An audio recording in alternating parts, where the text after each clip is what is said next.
In a sun-drenched Australian woodland, perched on the highest branch of a mighty river red gum tree, lived Koko the Kookaburra. Koko wasn't just any bird. He was the self-appointed town crier, news reporter, and comedian of the bush. He believed his laugh was the most wonderful sound in the world. Every morning, without fail, Koko would throw his head back and let out his famous call, "Cuckoo, ka-ka-ka." It was a raucous, joyful sound that echoed through the valleys. To him, it meant, "Good morning, world. What a beautiful day." He assumed everyone understood. Down below, a family of nervous bilbies heard the laugh. Their long ears twitched with fear. "A warning cry," squeaked the father.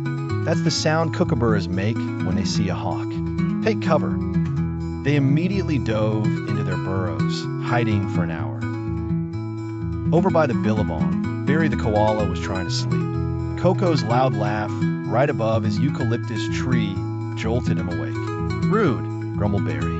"He's clearly laughing at me because I fell out of my tree yesterday. How insulting." Later that day, Koko saw a goanna slinking near the bilby burrows. Wanted to be helpful, he laughed even louder. "Ha hoo hoo hoo." He meant heads up, look out below. The bilbies, however, were now convinced a whole army of hawks was attacking. The animals had had enough. A meeting was called at the billabong, led by Wanda the wise old wombat. "This Koko is causing pandemonium," said the bilbies. "He's a bully," muttered Barry the koala. They decided someone needed to talk to him. The task fell to Chip the curious cockatoo, who was brave and could actually fly up to Koko's branch. Chip cautiously approached Koko, who was preening his feathers, proud of another day of loud broadcasting. "Excuse me, Koko," squawked Chip. "Your, laughing is causing problems.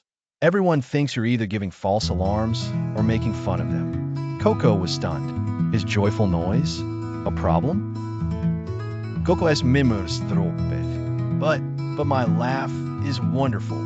I'm saying good morning and watch out, and isn't life grand?" He realized that while he was speaking, no one was understanding. He felt lonely and misunderstood.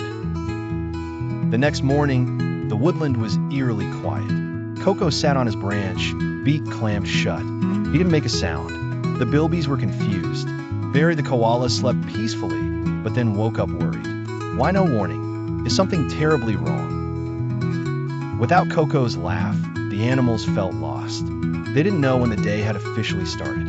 A goanna almost snuck up on a family of possums because there was no alarm. The bush was less safe and much less lively. Koko watched all this from his tree. He saw the confusion. He didn't want to cause panic, but he didn't want to be silent either. He had an idea. What if he couldn't change his sound, but he could change how he used it? He flew down to the billabong where the animals were gathered. Using his beak and wings, he acted out a short play. He gave a short, soft laugh and pointed to the rising sun. Then he gave a rapid, urgent laugh and pointed at the lurking goanna. Finally, he gave his big, jolly laugh and did a silly dance. The animals watched, fascinated. The bilbies' ears perked up.